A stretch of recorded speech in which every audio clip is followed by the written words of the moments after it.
在中国政府对维吾尔人的种族灭绝激起强烈国际反响之际，中国官员在东突厥散发起了国际安全教育运动。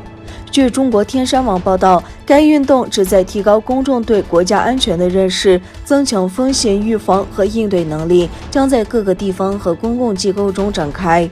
报告称，该运动得到了宪法、国家安全法、反恐怖主义法、反间谍法和网络安全法的广泛支持。观察人士指出，该倡议与东突厥散维吾尔人遭受种族灭绝事件所致，与中国不断恶化的国际关系密切相关。这反映出中国政府担心失去对东突厥散的控制权。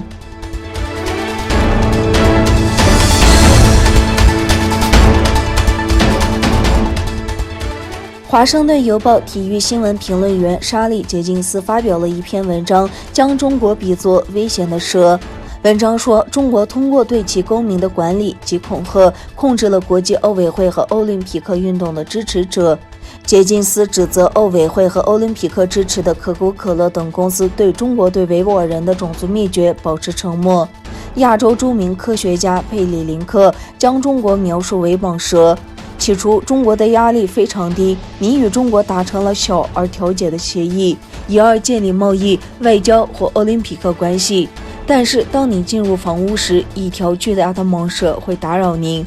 您发现自己或您的业务陷入困境，被迫像溺水一样行事。他以这种方式进行类比。林克还担心中国想控制自己的公民，这反映在他与西方的外交关系中，以及国际奥委会及其合作伙伴无视中国奴役维吾尔人和其他少数民族，被迫关押在集中营中，沉默无所事，无视酷刑和强奸事件。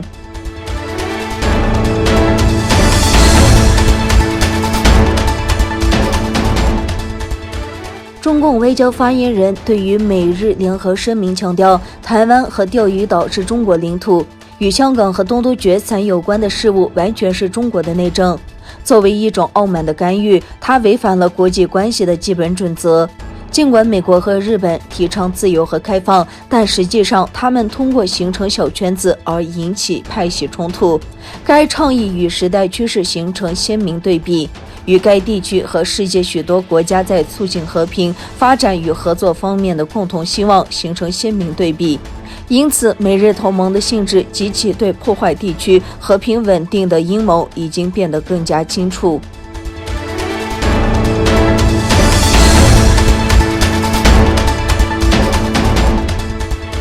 美国总统拜登周五宣布，他将在2021年之前将难民接纳人数限制提高到15万人。美国总统拜登在特拉华州与难民接壤的边界上向新闻界发表了声明，他在那里度过了一个周末。当被问及拜登今年将收到的难民人数时，拜登说：“我们正在增加这一数字。问题在于南部边界上持续不断的青年危机。我们不能一次做两件事，所以现在我们要增加这个数字。”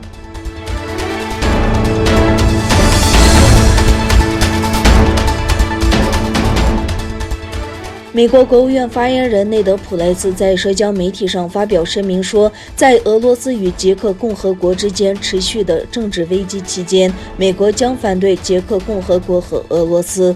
捷克共和国昨天宣布，已将18名俄罗斯外交官驱逐出境。